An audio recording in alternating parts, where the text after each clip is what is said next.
ወገኖች እንዴት ናችሁ? እንዴት ከረማችሁ? ኢትዮጵያውያን ኤርትራውያን እህታችሁ ወንጌላዊት ጸገነት ነኝ። ይህ ወንጌል ለዓለም ሁሉ የቃልና የመንፈሳዊ ምክር አገልግሎት የመጨረሻው ዘመን ደግሞ የእግዚአብሔር ድምጽ የሚሰማበት ነው። እግዚአብሔር የሰጠኝን መልእክት አንዳንድ ደግሞ ይሆኑ ካሉት ነገሮች ጋር ደብለቅ አድርጌ እያዋዛው ማለት ነውና ለዛ ነው ዛሬ ብቅ ያልኩት። ጌታ የተባረከ ይሁን። እንደ ሁሌው የዛሬ መልእክት በዚህ በደመራ በዓል ላይ እንግዲህ ከላይ ያሉ ጳጳሶቹ ምን እንደታያቸው አላቅም። ይሄ የስዕል አድኖ በጣም ያነቃነቀ ነው። እግዚአብሔር ይባርክ። በዚህ አጋጣሚ እውነቱን ተናገር ኤርሚያስ አበበ ጌታ ይባርክ። በእውቀት እውነትን የምትገልጥ እግዚአብሔር ያስቀመጠ ለዚህ ዘመን ጌታ ይባርክ። ስለዚህ ምን አሉ ቄሱ? መግለጫ ተሰጥቷል። ምን በሉኝ? እኔ ጆሮዬን አላመንኩ። በመስቀል ደመራ በዓል ላይ ምንም አይነት ቲሸርት ምንም አይነት ስዕል የሚያሳይ በተለይ የማርያምን ስዕል ይዛችሁ እንዳትገኙ አሎ በስር ጣፎች ለእያንዳንዱ ይል። ከዛ ውጪ ግን ምንም አይነት ነገር ቲሸርት ምንም አይነት ነገር ምልክት የሚያሳይ ነገር ይዘን እዛ ቦታ ላይ እንዳንገኝ። በተለይ የእመቤታችን ስዕል አንድ ጊዜ እንደውም ቪዲዮ አያይዛለሁ ጠቅላይ ሚኒስትራችን በጣም በሚገርም ነገር ስሙኝ፣ ምን እንዳሉ ስሙኝ ብቻ። አሁን እሬቻ መጣ በሰላም ያልፍ ይሆን ብላችሁ ትሰጋላችሁ። እንዴት ሰው እንደዚህ ብሎ ይሰጋል? እንዴት እንደዚህ ብሎ ይጨነቃል? እንዴት የጭንቅ ምንጭ ይሆናል እሬቻ አሉ። አሁን ጭንቀት እኮ ነው። እሬቻ መጣ በሰላም ያልፍ ይሆናል። እንዴት ሰው ያን የሚያክል ሰው የሚያሰባስብ በዓል የጭንቀት ምንጭ ይሆንለታል? አንተ ተጨንቀስ እንዴት ነው ከውጭ ሰው መጥቶ የሚያይልህ? እሬቻዎች የሆነ የቡድን ሳይሆኑ ለቡድኑ በራሱ በገባው መንገድ ከቡድኑ ውጭ ታለን ደግሞ የጋራ የወል አሴት ቢሆን የጋራ አሴት ብሎ ነገር የለም። ኢሬቻ የጋራ አሴት አይደለም። የባዕድና የጣዖት አምልኮ የሰው ልጅ ደም የሚታረድለት ሕፃናት የሚከበሩበት ነው። በዚህ አናመቻምጭም። ምንም አይነት የእግዚአብሔር ስም የእግዚአብሔር መንፈስ የለበትም። አራት ኪሎ እያሉ ይጨፍራሉ። 4 ኪሎ ማለት ኢየሱስ ማለት ነው። በየትኛው መንገድ ሄዶ ነው ኢሬቻ የሰላም ምልክት የሚሆነው? በየትኛው መንገድ? እናንተ ባለስልጣናት ጠቅላይ ሚኒስትሩን ጨምሮ ኢሬቻ የምታከብሩ ሰዎች ኢሬቻ ሰላም ነው፣ ኢሬቻ ፍቅር ነው የምትሉ ሰዎች ውርድ ከራሴ ብያለሁ። ኢሬቻ መጣ ብሎማ ማይጨነቅ እኮ ያው ያጋንንት መንፈስ ያለበት ካልሆነ በስተቀር ይጨንቃል። ለምን? እግዚአብሔርን የሚያሳዝን ነገር ነው። እንዴት ነው ማንጨነቀው? በኢሬቻ ሰበብ ትውልድ ሲጠፋ።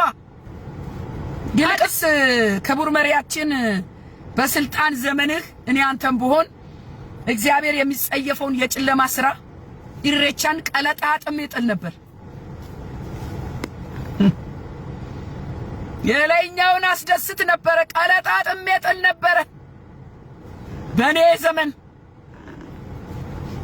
በዚህ ነበረ። አንዳንድ ነገስታት ወደ ስልጣን ላይ ሲመጡ በፊት የነበረውን የጣዖትና የባዕድ ነገር የእግዚአብሔር ያልሆነ ነገር ቀለጣጥመው እንደ ያዕቆብ በዛ በሴኬም የነበረውን ጉትቻ ምናምን አውልቁና ጣሉ አለ። ቀብሮ ወደ ቤተል ሲሻገር ቀብሮ የባዕድ አምልኳቸውን ምናምናቸውን ጉትቻቸውን ቀብሮ ከግብጽ ያነሱትን ወደ ቤተል የተሻገረው ኢሬቻና እግዚአብሔር ነገር አይሄድም። እናንተ ኧረ አይሄድም በፍጹም። የእናንተ ሰዎች መስቀሉን እንጨቱን ያከብሩታል፣ ይስሙታል፣ ይሳለሙታል። ነገር ግን ዋናው የህይወት ምንጭ የሆነውን ክርስቶስ የሚሰብኩትን ታሳድዳላችሁ፣ እግር አንስታችሁ ትራገጣላችሁ። ቪዲዮ አያይዛለሁ።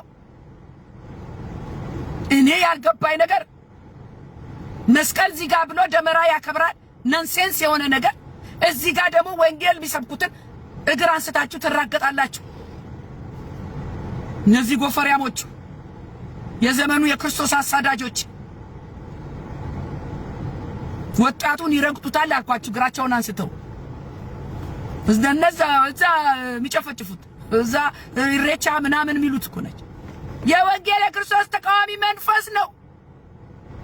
ኢሬቻ የክርስቶስ ተቃዋሚ መንፈስ ነው። መስቀል ደመራ የክርስቶስ ተቃዋሚ መንፈስ ነው።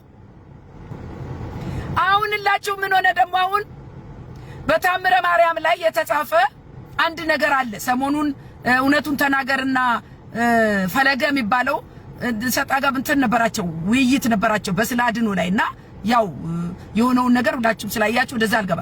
ነገር ግን እዛ ላይ ወንድማችን ኤርሚያስ የተናገረው ምንድነው ዘራ ብሩክ የማርያምን ጡት ጠባ ወተትም ወጣለት የሚል ነገር ተጽፏል። እዛ መቼም ጉድ አይደለ የተጻፈው እዛ ውስጥ መጽሐፋቸው ውስጥ።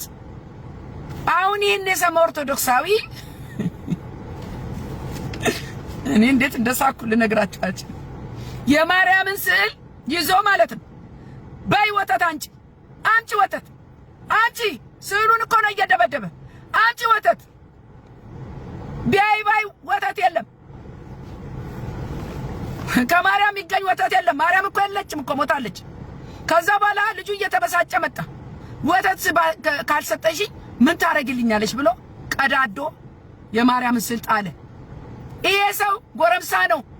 እስቲ አሁን ፈልግና ቤቱ ሂድና ሳድና ቪዲዮ ቀርጸ ለጥፍ እስቲ ያችን ሴት ልጅታችንን ከእናቷ ጋር እንዳሰቃያችሁ አሁን ይሄንን እስቲ አሳዱት። አንዳችሁም በዚህ ሰው ላይ አልተነሳች። ስሙ የመለየት የማሰማራት የመለየት ስራ የማን ነው ካላችሁ እረኞች ለምንድን ነው ለእግዚአብሔር ስራ ማትለዩት? ለምንድን ነው ለእግዚአብሔር ስራ ማታሰማሩት?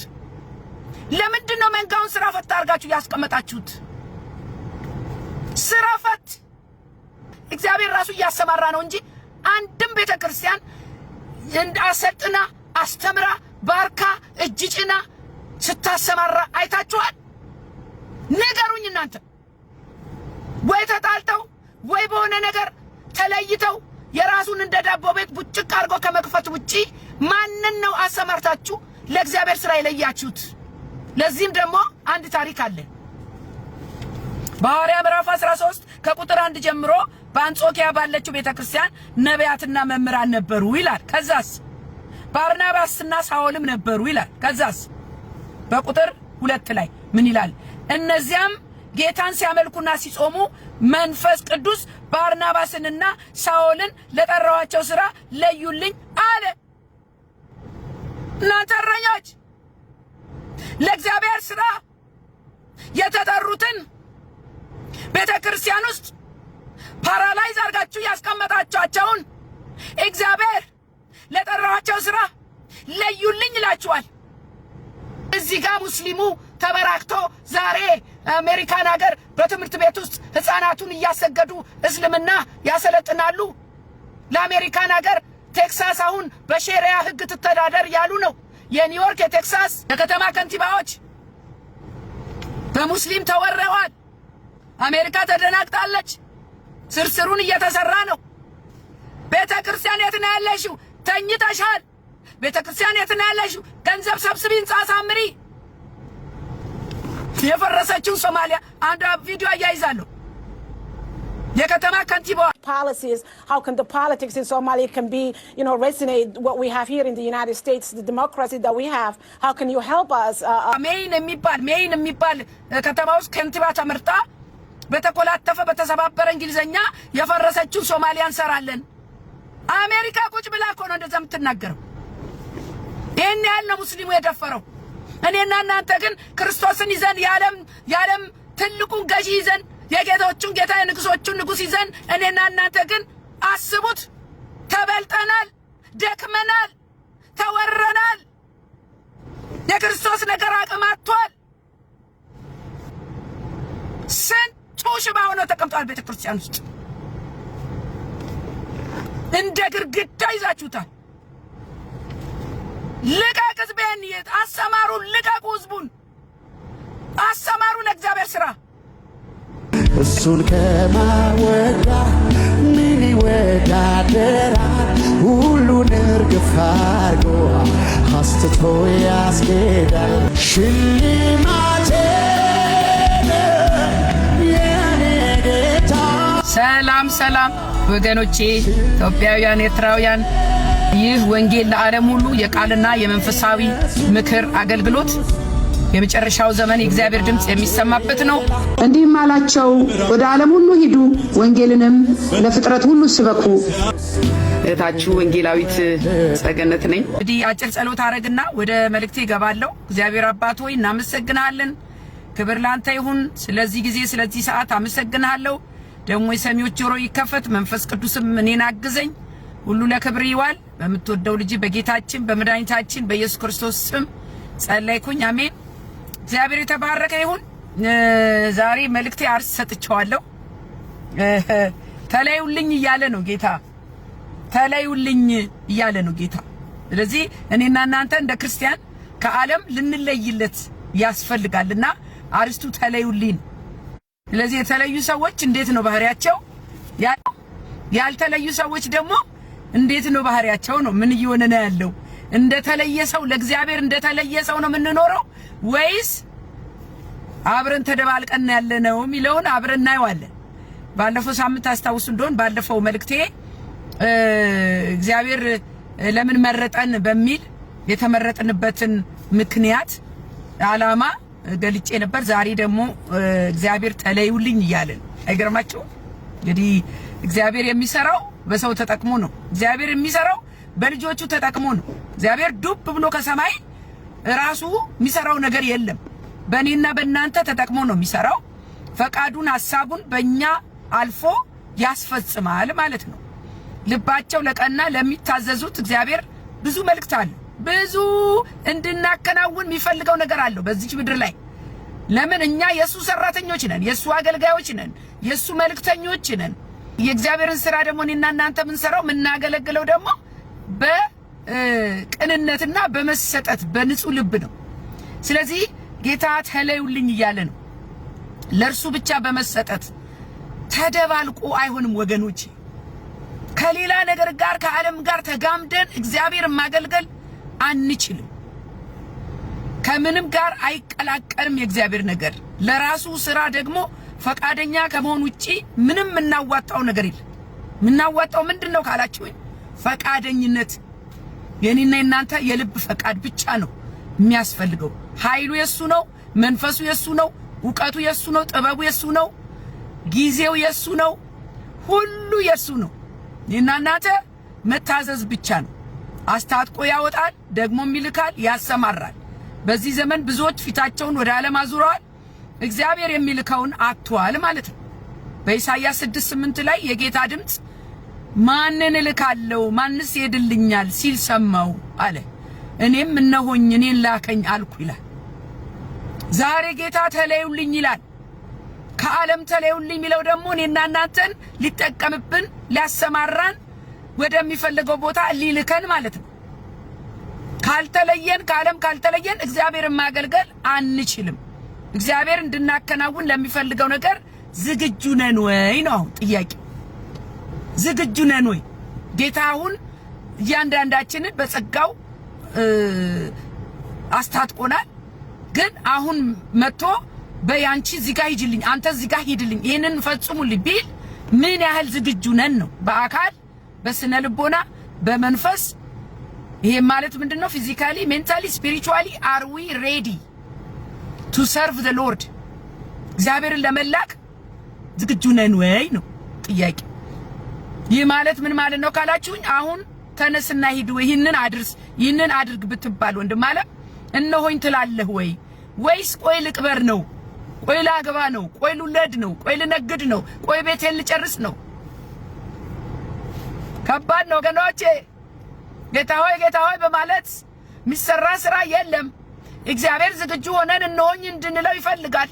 ለምን? ብዙ የሚሰራ ስራ ስላለ። እግዚአብሔር በሚፈልገን ሰዓት ለሚፈልገን ጉዳይ መገኘት እንድንችል መጀመሪያ ከዓለም መለየት፣ ከአካባቢያችን ተጽዕኖ ነፃ መውጣት ያስፈልገናል። የዛሬ መልእክት እግዚአብሔር ተለዩልኝ እያለን ኮተት ይዞ ጌታን መከተል አይቻልም። በ50-50ም አይቻልም። ልጆቼ ከዓለም ተለዩልኝ፣ ከኃጢአት ከጨለማ የኔ ካልሆነው ነገር ተለዩልኝ እያለን ነው። የመልእክት ሐሳብ የሚገኘው ሁለተኛ ቆሮንቶስ ምዕራፍ 6:17 ላይ ምን ይላል ካላችሁኝ፣ ስለዚህም ጌታ ከመካከላቸው ውጡ፣ ከዓለም ውጡ፣ ከርኩሰት ውጡ፣ ከዝሙት ውጡ፣ እግዚአብሔር ከሌለበት ቦታ ውጡ፣ የተለያችሁ ሁኑ፣ እርኩሰትንም አትንኩ እያለ ነው ጌታ። ሁለተኛ ቆሮንቶስ 6:17 እኛ እንደ እግዚአብሔር ልጆች እንደ አገልጋይ እንዳማኝ መለያ አለን፣ ምልክት አለን፣ መታወቂያ አለን። ስፔሻል የሆነ ዓለምን አንመስልም፣ ከጨለማ ጋር አንተባበርም። በልዩነት ካልኖርን መልእክተኞች ልንሆን አንችልም። የእግዚአብሔር መልእክተኞች ሆናችሁ የዓለምን መልእክት ልታደርሱ አትችሉም።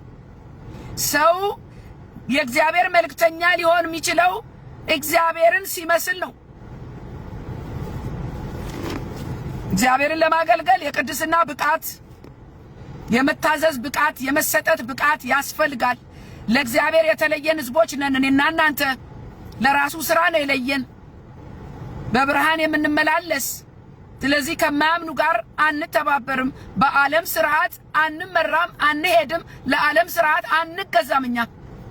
ከዛስ 2ኛ ቆሮንቶስ 6:14 ከማያምኑ ጋር በማይመች አካሄድ አትጠመዱ፣ ጽድቅ ከአመጽ ጋር ምን ተካፋይነት አለውና፣ ብርሃን ከጨለማ ጋር ምን ንብረት አለው?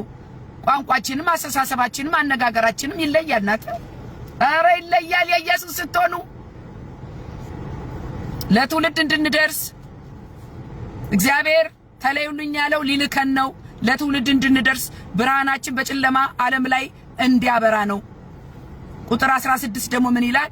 ለእግዚአብሔር ቤተ መቅደስ ከጣዖት ጋር ምን መጋጠም አለው?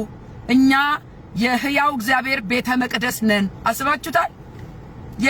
የሕያው እግዚአብሔር ቤተ መቅደስ ነንና። እንዲሁም እግዚአብሔር ተናገረ እንዲህ ሲል፣ በእርሱ እኖራለሁ፣ በመካከላቸው እመላለሳለሁ፣ አምላካቸውም ሆናለሁ፣ እነርሱም ሕዝቤ ይሆናሉ። ይህ መቼ ነው የሚሆነው? ለእርሱ ስንለይ እግዚአብሔር በእኔና በእናንተ ይሰራል። ዛሬ እግዚአብሔር ሊሰራ ያልቻለው በእኛ ከዓለም ስለተመሳሰልን ነው። እግዚአብሔርን ስለማንመስል ነው። ከርኩሰትና ከኃጢአት ከጨለማ ሥራ ጋር ስለምንተባበር ነው። እግዚአብሔር እኔና እናንተ ሊልከን ሥራውን ሊያስፈጽም አልቻለም። ይሄንን አማኞች አውቃችሁ መነሳት አለብን። በእግዚአብሔር መንገድ መሄድ አለብን። ተለዩልኝ፣ በእናንተ የማስፈጽመው ብዙ ሥራ አለኝ እያለ ነው ጌታ። በዚህ በኢሳይያስ 52:11 ላይ እናንተ የእግዚአብሔርን ዕቃ የምትሸከሙ ሆይ እልፍ በሉ፣ ውጡ፣ ንጹሐን ሁኑ። ይሄማ ለምን ማለት ነው? እንቀደስ፣ እንታጠብ፣ ለእግዚአብሔር ሥራ እንለይ፣ እነሆኝ እንበል። ምን ማለት ነው? አቬላቢሊቲ አቬለብል ሆኖ እግዚአብሔር ሲጠራ እነሆኝ ማለት ከኔና ከናንተ ይጠበቃል። መለየት ማለት ምንድነው ካላችሁኝ፣ ከኃጢአት፣ ከክፋት፣ ከዘረኝነት፣ ከፖለቲካ፣ ከባህል፣ ከአሮጌ ማንነት መለየት ማለት ይሄ ነው ዴፊኒሽኑ። ግን አሮጌ ማንነትን ይዞ በአሮጌ አቁማዳ አዲስ ወይን ጠጅ አይሰራም። እናንተ ክርስቲያን ሆናችሁ ኢሬቻን የምታከብሩ መጣ ደግሞ ኢሬቻን የምታከብሩ አማኞች ውርድ ከራሴ። ኢሬቻን የምታከብሩ ባለስልጣናት ውርድ ከራሴ። እግዚአብሔር ይቀጣችኋል፣ ዋጋ ትከፍላላችሁ። በምናምን በባህል በዘር በፖለቲካ ሸፋፍናችሁ እግዚአብሔር የማይወደውን ነገር ያጋንንት የሆነውን ነገር የባዕድ አምልኮ ጣዖት ለማክበር አሁን ሸብረብ እያላችሁ ያላችሁ እናንተ የኦሮሞ ተወላጅ ክርስቲያኖች I can tell you በግልጽ እናገራለሁ። እኔ ማንም ይሁን ማንም ክርስቲያን ሆኖ ባህሌ ነው ብሎ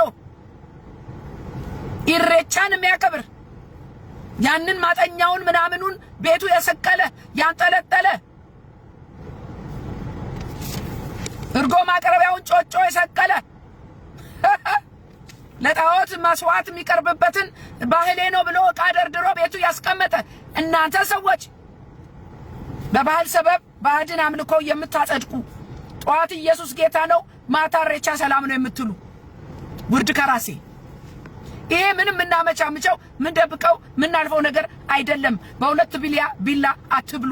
የእግዚአብሔርና የጣዖት ጨለማ ከብርሃን ምን ንብረት አለው ይላል እግዚአብሔር ቃል። የክርስቶስ ስም የማይጠራበት የሚታረድለት የሚሰዋለት የሚጤስለት ሁሉ ጣዖት ነው። ሳታማሃኝ ብላኝ ይላል ያገሬ ሰው። ሳታማሃኝ ብላኝ ተለዩ። ከፖለቲካውም ውጡ። ከዘር ከፖለቲካ ውጡ። እኛ ዘራችን ክርስቶስ ነው፣ የማይጠፋ የማይለወጥ ከምንም ጋር የማይደባለቅ። ተለዩልኝ አለ እግዚአብሔር። እዚያም መርገጥ አይሆንም። ኢሬቻና ኢየሱስ አይሆንም። ስፍራችሁን ለዩ። ሰውንም እግዚአብሔርም እኩል ማስደሰት አይቻልም። የክርስቶስ ነገር በይሉኝታ አይሆንም። አደባባይ አውጥታችሁ እንደ ደህና ነገር እግዚአብሔር ላይ ምላስ ማውጣት ማለት ነው። እያወቃችሁ ያዋቂ አጥፊዎች ምን ጨነቀው ኢሬቻ መጣ ብለን ደስ ማይለን እኔ ጨንቀኛል። መስከረም ሲመጣ ያጋንንት ጊዜ ነው። ይጨንቀኛል። ለምን ይጨንቀኛል? ያ ኢሬቻ መጣ ደግሞ ላለው የባዕድ አምልኮ ስለሆነ ነው ምን ጨነቀው። ወንድም አለ ምን ጨነቀው? የባዕድ አምልኮ ስለሆነ ነው። ሰው ሳይሆን የሚያሰባስበው ሰውን ያሰባስባል ተብሏል። አጋንንት ነው የሚያሰባስበው፣ ሰው አያሰባስብም። አጋንንትን ያሰባስባል። ነብይ መስዋዕት የሚቀርብለን ለአጋንንት ስለሆነ ቂቤ ዛፍ ላይ ስለምትቀቡ በዛፍም በምንም በማንኛውንም ምስል ለራስ አታድርግ ይላል እግዚአብሔር ቃል። ሰው የሚገበርለት በዚህማ አትሸውዱንም። እናንተ ክርስቲያን አማኞች ኢሬቻ የምታከብሩ በየትኛውም ቋንቋ ብትሄዱ ኢሬቻ የባዕድ አምልኮ መሆኑን በምንም ነገር ልሸፍኑት አትችሉ። ስሙኝ፣ እናንተ ኢሬቻን የምታመቻምቹ ባለስልጣናት በአጠቃላይ በቶሎ ንስሐ ግቡ። ይሄ የኔ ምክር ነው። ስሙኝ፣ በዚህች ዓለም ለእግዚአብሔር ተለይተ መኖር ስንጀምር አሁን ተለዩልኝ አይደል ያለው ጌታ? ተለዩልኝ እኮ ነው ያለው። ተለይተን መኖር ስንጀምር ጠላት ይበዛል።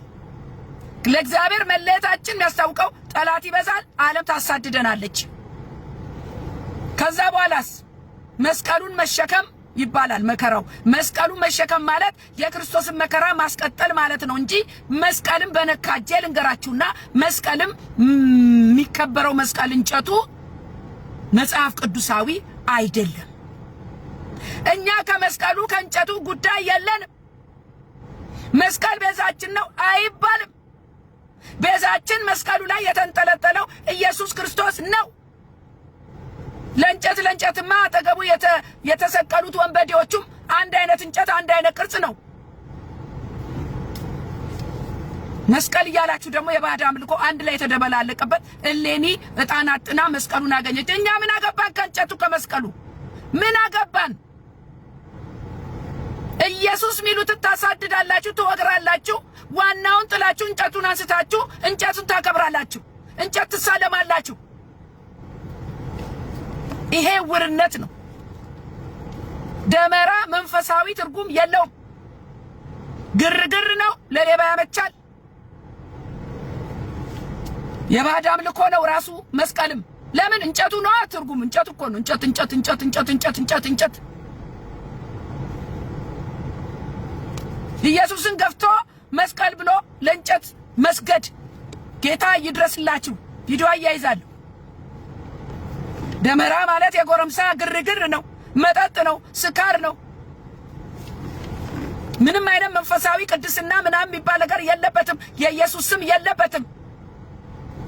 መስቀል እያከበሩ ኢየሱስንማ ትንካላችሁ። የማርያም ስዕል ምን ያደርጋል? ተክልዬ ምን ያደርጋሉ? ወይ ሚካኤል ስዕል ምን ያደርጋል? ይሄ ትልቅ ለውጥ ነው። አስጠንቅቀዋል።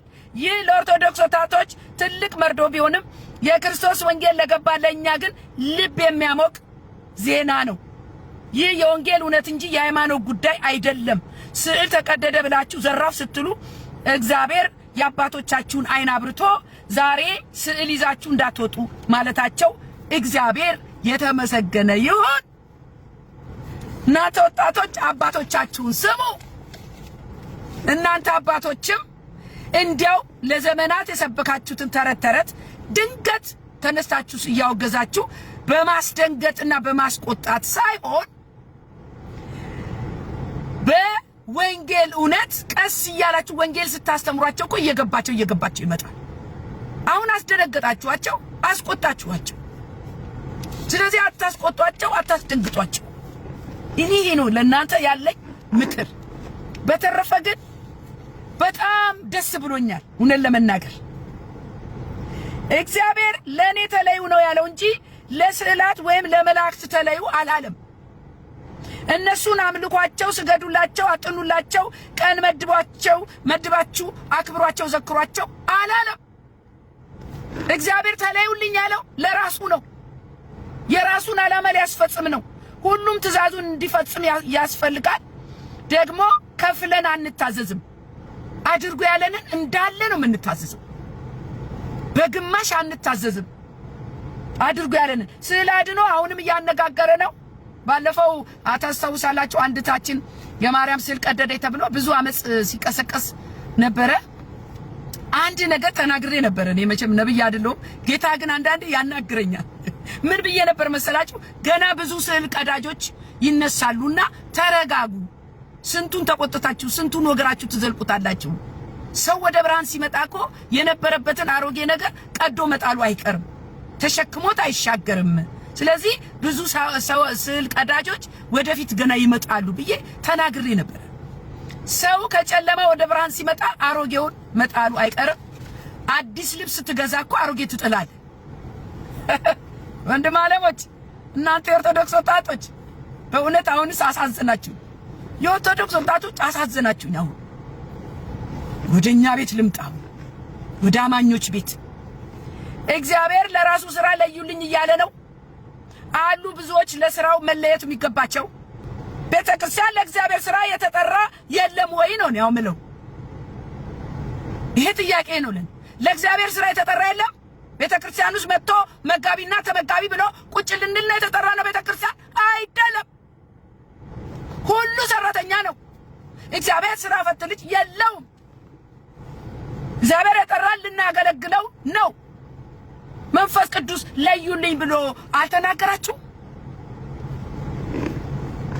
እናንተ ከላይ ያላችሁ እረኞች ለእናንተ ነው ማውራው። ይሄን እግዚአብሔር በመንፈስ ቅዱስ ለዩልኝ አላላችሁም ወይ? እንደውም እንደ ዓለምኛው ካምፓኒ እንደ ዓለምኛው አሰራር አንዱ ከስር እግዚአብሔር የጠራው ብድግ ሲል ቀው አናቱን ቀው ቤት አልፈን እንሰራለን። ቤት አልፎ እግዚአብሔር አሽፈልቆ አወጣኝ እንጂ ሰሞኝ this is a truth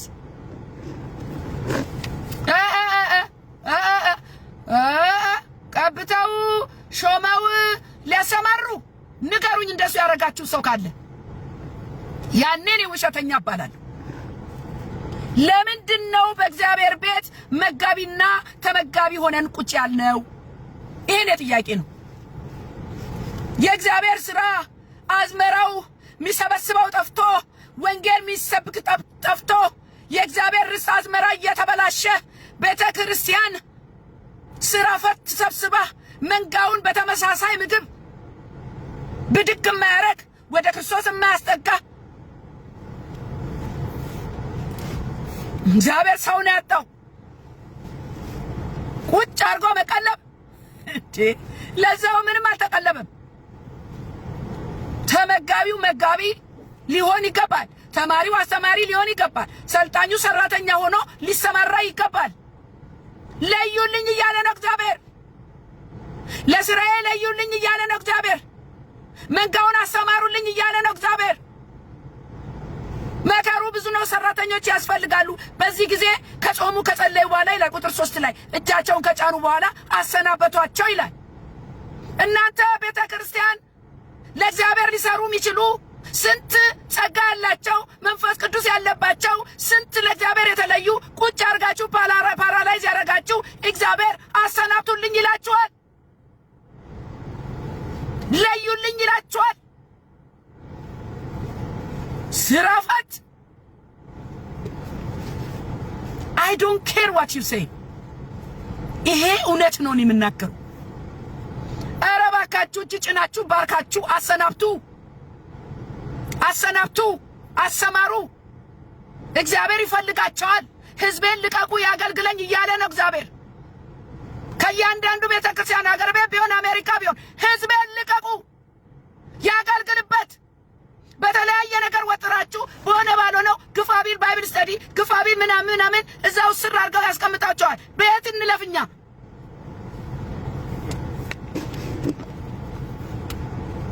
እናንተ ቅዱሳን የፓስተሩን የነብዩን እጅ የምታዩ አይናይን የምታዩ ምን ይወድቅልኛል ብላችሁ ጧትና ማታ የእግዚአብሔርን እጅ የእግዚአብሔርን ፊት ፈልጉ። ሳናቀው ታስረናል። ቤተ ክርስቲያን ብዙ ቅዱሳን ታስረዋል፣ ያለ ስራ ተቀምጠዋል። እልፍ ብሎ ነገር የለም። ተራራ እየተዞረ ነው። ከፊት ያሉት እነሱ ብቻ ናቸው። ገጭ ኧረ ተገነት ደገፉ ወንጌላዊት ናት። አሁን ማን ሾማት? እግዚአብሔር። እኔ ራሴ ሰው ሾመኝ እንዴ? አልሾመኝም። ኧረ ሾመኝ ላይኛው። ስሙኝ፣ ህዝቤን ልቀቅ ያገልግለኝ እያለ ነው ጌታ። ልቀቁ፣ ልቀቁ መንጋውን። ሁልጊዜ ግልገል አርጋችሁ ሁልጊዜ በወተት አታስቀምጡ። ግልገሉ ጠቦት ይሁን፣ ጠቦቱ በግ ይሁን፣ አሰማሩ በኢየሱስ ስም። ስሙኝ ክርስቲያኖች ንቁ። ዓለምን እስልምና እየወረራት ነው። ዓለምን እስልምና እየወረራት ነው። በዚህ በአሜሪካን ሀገር ሳናቀው ስርስሩን የእስልምና ተስፋፍቶ የብዙ ስቴቶች የከተማ ከንቲባ ሙስሊሞች ሆነዋል። በተለይ ሶማሌዎች። እኔና እናንተ ወንጌል በፍቅር ነው ጌታ ያስተማረን። ኢየሱስ ፍቅር ስለሆነ ነፍስ እስከ መስጠት ድረስ ስለወደደን። እነዚህ ሙስሊሞች እኮ በኃይል ነው፣ በህብረት በመሆን ነው፣ እርስ በርስ በመተጋገዝ ነው። አቤት እኔና እናንተ የሙስሊምን ያህል ህብረት ቢኖረን ከክርስቶስ ኢየሱስ ጋራ የት እንደርስ ነበረ። ዓለም ትቀየር ነበር በክርስቶስ ኢየሱስ። ስሙኝማ፣ ቴክሳስ፣ ኒውዮርክ፣ ሜይን፣ ፊላዴልፊያ ከንቲባዎች ሙስሊሞች ሆነዋል። ከተማዋን እየተቆጣጠሩ ነው። ክርስቲያኖች ንቁ። እኛ ስንነካከስ እነርሱ እየወረሱን ነው። የሶማሌ ከተማ በየስቴቱ እየተገነባ ነው በአሜሪካ። ይሄ እኮ በጣም አስደንጋጭና አሳፋሪ ነው። ለክርስቲያኖች አንገት የሚያስደፋ ነው። ከተኛንበት የሚያነቃ ነው። what you talking about? እኛ ብቻ ተሰብስበን ዝለሉ ዝለሉ ዝለሉ። የሚያሳፍር ነገር ሆነ። የዘመኗ ቤተክርስቲያን አንገት የሚያስደፋ። አሁን በነገራችን ላይ በዚህ በኦርቶዶክስ ቤት እውነት የሚናገሩ ቄሶች ተነስተዋል። በጣም ደስ የሚል ነገር። እውነት የሚናገሩ ካህን አሁን ቪዲዮ አያይዛሉ። ስሟቸው። በዚህ ሰዓት የሚያዋጣን ክርስቶስ ብቻ ነው እያሉ ነው። ይሄ ትልቅ ለውጥ ነው ለኦርቶዶክስ። ጸሎታችን እየተሰማ ነው። በጣም የሚያበረታታ ነው። ነፍስ የሆነው ምግብ የሆነው ሰላምና ፍቅር የሆነው ክርስቶስ ነው። የማናፍርበት ክርስቶስ ነው አሉ እኚህ ካህን። ልብስ የሆነው ክርስቶስ፣ ምግብ የሆነው ክርስቶስ፣ ሰላም የሆነው ክርስቶስ፣ ፍቅር የሆነው ክርስቶስ፣ ለኛ ዋጋ የከፈለው ክርስቶስ፣ ከደጁ መተን ከፊቱ ቁመን እማናፍርበት ክርስቶስ፣ መንገዳችን ትንሣኤ። መለየት ማለት ለክርስቶስ ነገር መጨከን ማለት ነው። መስቀል መሸከም ማለት ነው። ወንጌል መስበክ ማለት ነው። ይሄንን ካልኖርን በዓለም ላይ ተመቻችተን ተቀምጠን በእኔና በእናንተ መሃል ምንም አይነት ልዩነት ከዓለም ጋር ምንም አይነት ልዩነት ከሌለ what's the point ክርስቲያን መሆን? ለራሱ ስራ መለየት እውነትን መግለጥ ማለት ነው። ሳይፈሩ ሳያመቻምቹ መናገር ማለት ነው። እኔ መቼም በቄሶቹ አንደበት የክርስቶስ እውነት ሲነገር ንጹህ ወንጌል ሲሰበክ በጣም ደስ ይለኛል። እኛም አይነ ስውሩም እንደዛ ብለዋል። ምን ብለዋል? ስም ሁሉ ቢደራረብ የማርያም የገብርኤል የሚካኤል ሁሉ እንዳለ ቢጨፈለቅ የኢየሱስ ክርስቶስን ስም ያክል የለ ብለዋል። አሁን እኮ ወደዱም ጠሉም እውነት እየተናገሩ እየተገለጠ ነው። ለምን እኔና እናንተ እዚህ ጋር ጨክነናላ? ስንጨክን ወንጌልን ይዘን ስንወጣ እዛ ጋር ያለው የክርስቶስ ጠል መንፈስ ይመታል። ትውልድ ይነቃል። አሁን ትውልድ እየነቃ ነው። ታያላችሁ። በተለይ ስዕል አድኖ የሚባለው ገና ብዙ ስዕል የሚቀዱ ይመጣሉ። ለምን ስዕል የለ ምን የለ ልባችን ላይ የተሳለው ኢየሱስ ክርስቶስ ስሙ የተባረከ ይሁን።